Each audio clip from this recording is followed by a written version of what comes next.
Hello friends. हम लोग पढ़ रहे थे क्लास सिक्स की एनसीईआरटी। इस क्रम में अब तक हमने समझा था कि सामाजिक विज्ञान को क्यों पढ़ना है, कैसे पढ़ना है, इसको किन उपविषयों से संबंधित करते हुए देखना है। साथ ही अभी हम पढ़ रहे थे कि राजनैतिक मानचित्र क्या होता है, थीमैटिक मानचित्र क्या होता है और भौतिक मानचित्र क्या होता है। ये मानचित्र के प्रकार हैं। अब हम इसी क्रम में आगे बढ़ते हुए पढ़ेंगे कि मानचित्र के घटक कौन कौन से होते हैं। Components of map. मानचित्र के मुख्य रूप से तीन मुख्य घटक होते हैं। पहला है दूरी, दूसरा है दिशा, तीसरा है प्रतीक चिन्ह। दूरी, दिशा और प्रतीक चिन्ह कहने का मतलब ये है, दूरी से मतलब है आपके डिस्टेंस से। उदाहरण के लिए, एग्जाम्पल के लिए, मान लीजिए आप उत्तर प्रदेश में रहते हैं और आपको यहाँ से जम्मू जाना है। यहाँ से जम्मू जाने में कितना समय आपको लगेगा, कहने का मतलब है आप टाइम तभी कैलकुलेट कर पाएंगे जब आपको ये पता होगा डिस्टेंस कितना है और वे ऑफ ट्रेवल क्या है। आप गाड़ी से जाने वाले हैं, बाइक से जाएंगे, साइकिल से जाएंगे, पैदल जाएंगे, ट्रेन से जाएंगे, प्लेन से जाएंगे, आपका मोड ऑफ ट्रांसपोर्ट क्या है। कहने का मतलब अगर आप एक जगह से दूसरी जगह ट्रेवल करना चाह रहे हैं तो सबसे जो पहली चीज है वो आपके लिए जरूरी है, आपको डिस्टेंस पता हो कि एक जगह से दूसरी जगह जाने के लिए डिस्टेंस कितना है। इसीलिए मानचित्र का मुख्य घटक दूरी होता है। जब भी हम बनाते हैं मानचित्र को तो हमें ये देखना होता है कि दो स्टेट के बीच में कितनी दूरी है, दो प्लेसेस के बीच में कितनी दूरी है। इसीलिए अक्षांश को हम प्रॉपर डिफाइन करते हैं।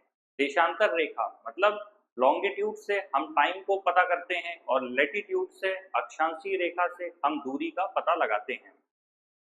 उसके बाद दूसरा हिस्सा है दिशा। मान लीजिए आप हरियाणा से जम्मू जाना चाहते हैं, तो ऐसा तो है नहीं कि आप अपने घर से निकलेंगे नाक की दिशा में, सीध में, नाक की सीध में जहां मन करेगा चलते चले जाएंगे। ऐसे में आप कहीं भी पहुंच सकते हैं, इसका कोई पता नहीं होगा। दिशा का या डायरेक्शन का मेन मोटिव ये है कि आपको पता हो कि आप कितनी दूरी पर जा रहे हैं, किस डायरेक्शन में ट्रेवल करने पे आप वहां तक पहुंचेंगे। अगर आप हरियाणा हैं और आपको हरियाणा से जम्मू कश्मीर की ओर जाना है तो आपको नॉर्थ डायरेक्शन में जाना होगा। और अगर आपको हरियाणा से साउथ की तरफ जाना है या आपको केरला की तरफ जाना है तो आपको साउथ डायरेक्शन में जाना होगा। अब यही आप हरियाणा से राजस्थान जाएंगे तो आप वेस्ट डायरेक्शन में जाएंगे, और यही आप हरियाणा से अरुणाचल की तरफ जाएंगे तो ईस्ट डायरेक्शन में जाएंगे। जब तक आपको डायरेक्शन नहीं पता होगा आप अपने सही गंतव्य स्थल तक नहीं पहुंच पाएंगे। क्योंकि अगर आप अपने घर से निकले, हरियाणा से निकलने के बाद आपने साउथ डायरेक्शन ले लिया तो आप ऑब्वियस सी बात है कि जम्मू कश्मीर आप कभी नहीं पहुंच। तो किसी भी मैप के लिए कंपोनेंट जो मेन है वो है आपका डिस्टेंस है, आपका डायरेक्शन है। उसके बाद आता है आपके प्रतीक चिन्ह। प्रतीक चिन्ह का बेसिक मतलब है सिंबॉलिक तरीके, जिससे आपको पता चल सके कि किन सिंबल्स के माध्यम से आप किसी भी चीज को आइडेंटिफाई कर सकते हैं। कहने का मतलब अगर आप हरियाणा से निकले और निकलने के बाद आपको जम्मू कश्मीर जाना है, अब आपको ये नहीं पता कि रास्ते में क्या क्या बाधाएं आने वाली हैं। बाधाओं से मतलब है किस तरह के टेरेन्स होंगे, किस तरह के जियोमॉर्फिक जो साइकिल्स हैं वो देखने को मिलेंगे, या किस तरह की आपकी जो पर्टिकुलर लैंडफॉर्म्स हैं वो देखने को मिलेंगे। कहने का मतलब अगर कोई नदी है तो उस नदी में कहीं ना कहीं पुल बना होगा। वो पुल जब सिंबॉलिक आपको मिलेगा तो उसके माध्यम से आप उसी जगह से उस नदी को क्रॉस कर पाएंगे। किसी जगह पर ऐसा होगा कि कोई दर्रा बना हुआ है तो उस दर्रे से जाने के लिए किसी तरह के टनल या किसी तरह का बाईपास होगा जिसके माध्यम से आप एक जगह से दूसरी जगह क्रॉस कर पाएंगे। आपको किस रोड से जाना है, कौन सी रोड है, कहाँ जाना है, आप अक्सर जब रोड पर निकलते होंगे तो आपको सिंबल्स और साइंस दिखते होंगे। खास तौर पे ऐसे साइंस कि आगे तेज ना चलें, आपको यहाँ पर लेफ्ट टर्न करना है, आपको यहाँ पर राइट टर्न करना है। आगे जो है आपने कभी कभी देखा होगा ऐसा एक सिंबल बना रहता है, कभी कभी है ऐसा सिंबल बना रहता है। ये बताता है कि आगे आपको जाते समय एक स्टीप टर्निंग मिलेगी, उस टर्निंग से बचने के लिए आपको अपनी गाड़ी थोड़ा धीमी रखना जरूरी है। ठीक उसके अलावा आपको और भी सिंबल्स मिलेंगे कि अक्सर देखा होगा एक सर्किल में लिखा रहता है गो स्लो। कभी कभी देखने को मिलता है आगे बच्चे हैं सावधान रहिए, मतलब ये बताने का प्रयास किया जाता है कि आगे कोई स्कूल है, वहां पर जाते समय अपनी गाड़ी की जो गति है, स्पीड है, उसको अपना कंट्रोल में रखिए, जिससे कोई बच्चा हताहत ना हो और आपको भी किसी तरह का नुकसान ना पहुंचे। तो कहने का मतलब है कि जो किसी भी मैप को बनाने के लिए जो आपका मेन कंपोनेंट है वो है डिस्टेंस है, डायरेक्शन है और आपके सिंबॉलिक साइंस हैं।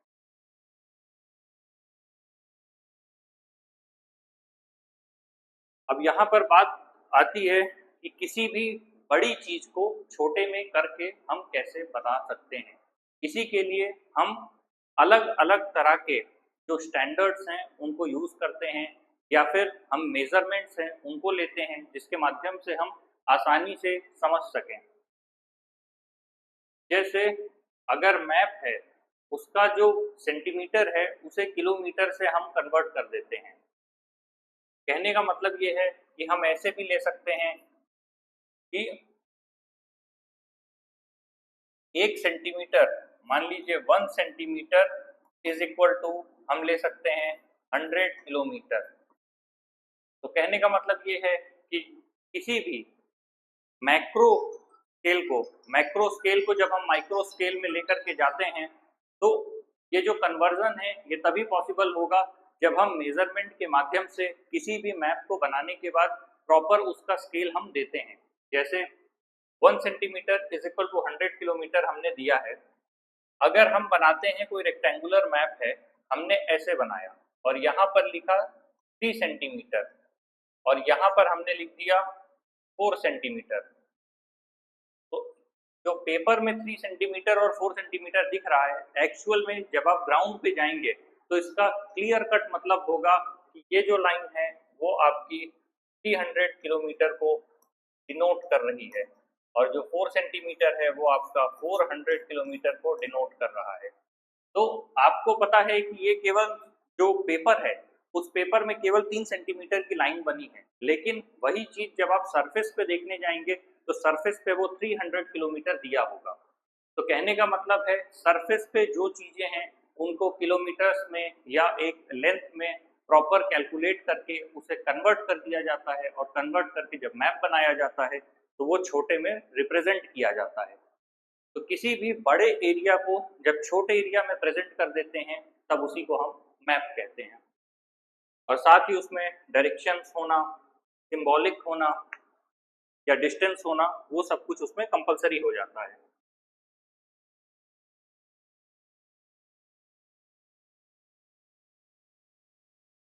यहाँ पे डायरेक्शंस दिए हुए हैं। डायरेक्शंस को जानना इसलिए जरूरी है कि अगर आपको मैप दे दिया जाए और आप ये लोकेट ही ना कर पाए कि नॉर्थ डायरेक्शन किस तरफ है तो आप उस डायरेक्शन में कैसे जाएंगे। इसीलिए मुख्य तौर पर जो बांटा गया है वो 4 दिशाएं हैं मेन, जिसे कहते हैं नॉर्थ, ये है आपका नॉर्थ, ये है आपका साउथ, ये है आपका वेस्ट, ये है आपका ईस्ट। और इसी को उत्तर, दक्षिण, पश्चिम, पूरब, ये हो गया 4 मुख्य रूप से आपकी दिशाएं हैं।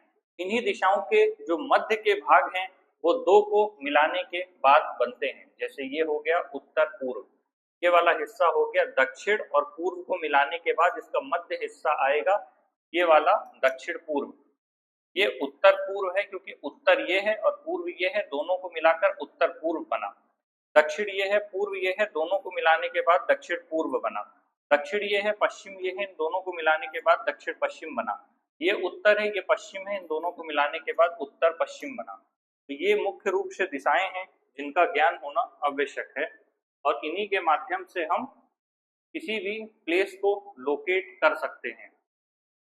जैसे यहाँ पर एग्जाम्पल दिया है कि कोई मार्केट है, अगर आपको किसी ने बताया कि मार्केट के नॉर्थ डायरेक्शन में हॉस्पिटल है और अगर आपको डायरेक्शन लोकेट करना नहीं आता तो आप प्रॉपर ये फाइंड आउट नहीं कर पाएंगे कि मार्केट से मैं किस तरफ जाऊं तो हॉस्पिटल तक पहुंचूं।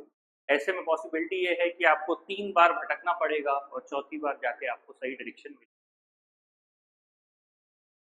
ठीक यहाँ पे दिया है कि म्यूजियम है, उसमें बैंक दक्षिण पूर्व में है, साउथ ईस्ट में दिया है।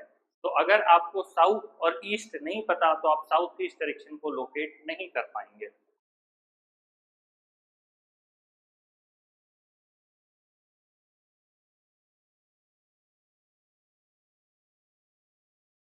साथ ही किसी भी मैप को बनाने के लिए हमें मुख्य तौर पर जो सिंबॉलिक साइंस हैं जिनके माध्यम से हम समझ सकते हैं। अगर आपने कभी मैप देखा होगा, किसी हॉस्पिटल का मैप है तो उसमें दिया होता है कि मेन चौराहे से गोल चक्कर से होते हुए आपको इस डायरेक्शन में आप नॉर्थ डायरेक्शन में बढ़ेंगे, वहां से एक टर्न लेके आप वेस्ट डायरेक्शन की ओर बढ़ेंगे, वहां जाने के बाद आपको एक रेलवे क्रॉसिंग मिलेगी, उसे क्रॉस करेंगे, उसके लेफ्ट साइड में आपको कोई बैंक मिलेगा, राइट साइड में कोई म्यूजियम मिलेगा, उससे सीधे होते हुए आएंगे तो आपको वो हॉस्पिटल मिल जाएगा। इस तरह के आपने जो छोटे छोटे मैप देखे होंगे, इन मैप को दिखाने के लिए सबसे इम्पोर्टेंट चीज है कि हमें लोकेट करना पता हो कि मैप में रेलवे स्टेशन कैसे दिखाया जाएगा, स्कूल कैसे दिखाएंगे, पोस्ट ऑफिस कैसे दिखाएंगे और इनके लिए क्या सिंबल्स यूटिलाइज होगा। उन्हीं सिंबल्स को देख के हम इजीली मैप को समझ सकते हैं। यहाँ पर कुछ सिंबल्स दिए हुए हैं, इनको देख के हम समझ सकते हैं कि मैप में आपको कैसे उस मैप को समझना है। जैसे रेलवे लाइन की अगर बात किया जाए तो रेलवे लाइन में कहीं भी आप जाएंगे तो पटरी को ज़्यादातर रेलवे की जो लाइन है उसको हमेशा क्रॉस में दिखाया जाता है। लेकिन ये समझने वाली बात है कि जो क्रॉसिंग्स हैं वो 3 पार्ट में डिवाइड हैं। जब वो आप हिस्ट्री में पढ़ेंगे तो उसके बारे में आपको डिटेल में मिलेगा। ब्रॉड गेज, नैरो गेज, उसमें गेज डिवाइडेड है। ये जो गेज है ये पटरियों के बीच की दूरी को इंगित करते हैं, मतलब इसको पॉइंट आउट करते हैं दो पटरियों के बीच की दूरी कितनी है। ब्रॉड गेज सबसे ज्यादा बड़ी होती है। ठीक वही चीज यहाँ पर दिखा है बड़ी लाइन। बड़ी लाइन का मतलब है ब्लैक बॉक्स में 2 व्हाइट बॉक्स हैं, ये बड़ी लाइन है। छोटी लाइन में एक ब्लैक लाइन के बाद इनको आपस में सेक्शनल क्रॉस सेक्शनल काटा गया है, ये आपकी छोटी लाइन है। उसके बाद रेलवे स्टेशन है। रेलवे स्टेशन का मतलब ये है ब्लैक एंड व्हाइट क्रॉस के बाद एक रेड कलर का सिंबल जिसमें RS लिखा हुआ है। इसके बाद रोड को डिनोट किया है, जिसमें रोड भी नगरीय क्षेत्र और ग्रामीण क्षेत्र में अलग अलग होगी। जब आप रोड पर चलते हैं तो आप देखेंगे कहीं कहीं पर RCC की रोड है, कहीं पर डामर की रोड है। जो आपके नेशनल हाईवेज हैं उनकी जो रोड है वो अलग बनी हुई है, उनको जो बनाने का तरीका है वो अलग है। इसीलिए अब समझने वाली बात यह है, ये जो डिवाइडेशन है इसको भी मैप में रिप्रेजेंट किया जाता है। इसका रीजन क्या है? इसको दिखाने का मेन पर्पस ये है कि लोगों को पता हो कि वो किस तरह के रोड पर अपनी गाड़ी लेकर जा रहे हैं। क्या वो ऑफ रोडिंग के लिए जो व्हीकल है वो अलग होता है, नॉर्मल रोड के लिए जो व्हीकल है वो अलग होता है। तो यहाँ पर ये भी बताया है कि आप पक्की सड़क है या कच्ची सड़क है। पक्की सड़क में 2 पैरेलल ब्लैक लाइन होगी और कच्ची सड़क में आपस में बीच में कटा हुआ हिस्सा दिखाएगी। तो ये जो डिवाइडेशन है ये भी आपको पता होना चाहिए कि रेलवे में कब ब्रॉड गेज है, कब नैरो गेज है, रोड में कब कच्ची रोड है, कब पक्की सड़क है। उसके बाद जो आपकी राजनीतिक सीमाएं हैं, जैसा कि मैंने पहले भी क्लास में बताया था लेक्चर देते समय कि जो भी आपकी पॉलिटिकल बाउंड्रीज हैं वो गवर्नमेंट के द्वारा तय की जाती हैं और वो 2 देशों के बीच भी हो सकती है, वो 2 राज्यों के बीच हो सकती है, वो 2 जिलों के बीच हो सकती है। ये सब कुछ एक प्रशासनिक और राजनीतिक इकाई में बटे हुए हैं, मतलब एडमिनिस्ट्रेटिव ब्लॉक होगा और साथ ही पॉलिटिकल सेक्टर में भी बटे होंगे। और पॉलिटिकल बाउंड्री और फिजिकल बाउंड्री अलग होती है। जैसे जो भारत है उसका जो उत्तरी क्षेत्र है वहां पर जो हिमालय है, हिमालय की वजह से जो अवरोध पैदा होता है वो एक तरह की फिजिकल बाउंड्री है, उसको क्रॉस नहीं किया जा सकता, वो फिजिकल मतलब नेचर ने क्रिएट की है। जबकि जो पॉलिटिकल बाउंड्री है वो 2 देशों की गवर्नमेंट ने मिलकर तय की है।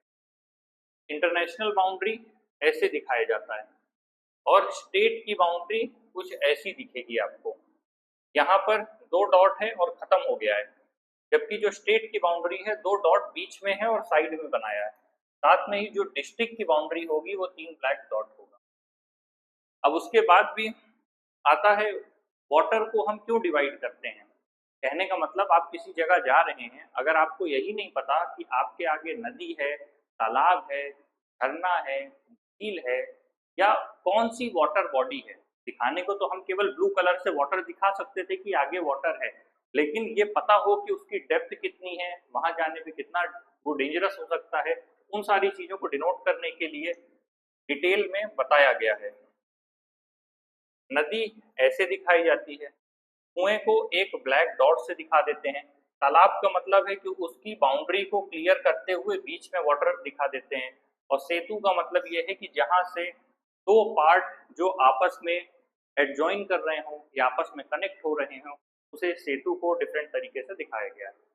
फिर आता है आपके जितने भी रिलीजियस प्लेसेस हैं, जितने लोग हैं, उनके सबके धर्म अलग अलग हैं और अपने धर्म के अनुसार वो अपनी मान्यता को मानते हैं या अपने भगवान को मानते हैं, और उसी के अकॉर्डिंग वो अपना जो बिल्डिंग होती है उसे बनाते हैं।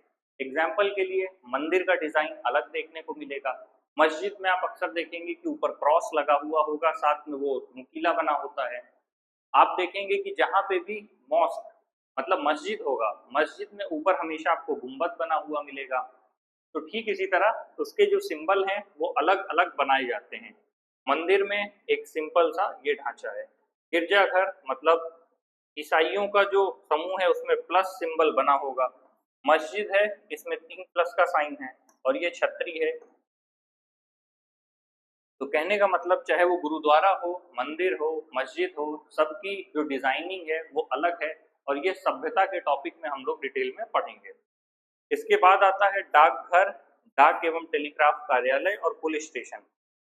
इसको डाकघर पोस्ट ऑफिस पीओ से डिनोट करते हैं, टेलीग्राफ को पीटीओ और पुलिस स्टेशन को पीएस से डिनोट करते हैं। क्योंकि किसी भी व्यक्ति को जब अपने जीवन में किसी भी समस्या का सामना करना पड़ेगा तो वो सबसे पहले पुलिस के पास ही जाएगा। अगर ये सिंबल है तो आपको पता है कि आपका नियरेस्ट प्लेस कहाँ है। कहने का मतलब अगर आपको कोई लेटर पोस्ट करना है और आपको यही नहीं पता कि आपका पोस्ट ऑफिस कहाँ है, तो आप कैसे जाएंगे। तो ऑब्वियस सी बात है, मैप के माध्यम से आपको ये पता चल जाएगा कि वो जगह कहाँ है और आप वहां जाके अपना काम कर सकते हैं।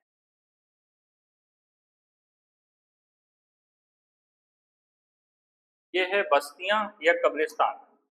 कहने का मतलब ये है कि जब धर्म के अनुसार ही लोग ये तय करते हैं कि जब व्यक्ति का आखिरी समय आएगा और वो ये दुनिया छोड़कर चला जाएगा या मृत्यु को प्राप्त होगा, तो मरने के बाद किस विधि के अनुसार उसका जो भी क्रिया कर्म है वो किया जाएगा।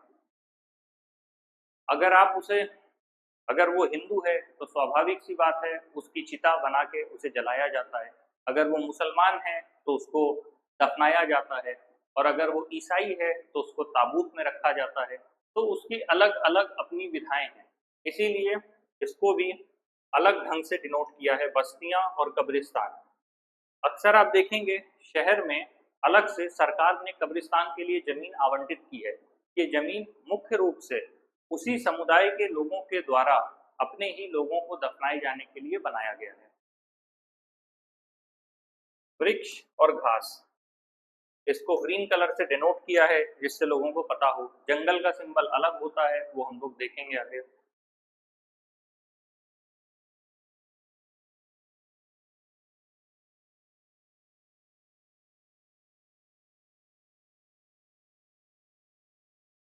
पृथ्वी के मानचित्रण की बात की गई है।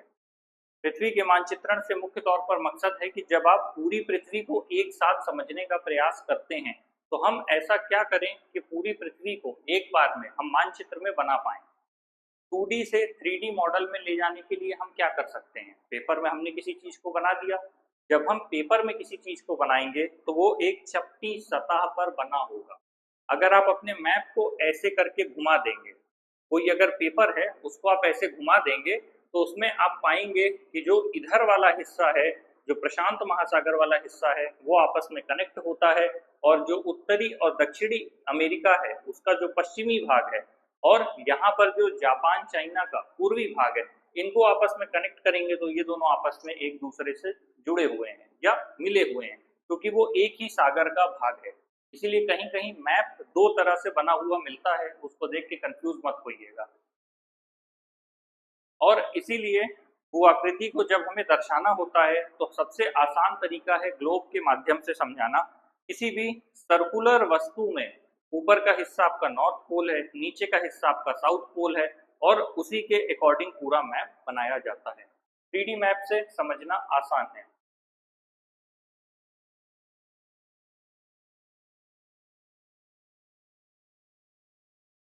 आज की क्लास के लिए इतना ही, फिर इसके आगे की डिटेल हम लोग अगली क्लास में पढ़ेंगे, और इससे का संबंधित कोई भी समस्या हो तो आप कमेंट बॉक्स में पूछ सकते हैं। धन्यवाद।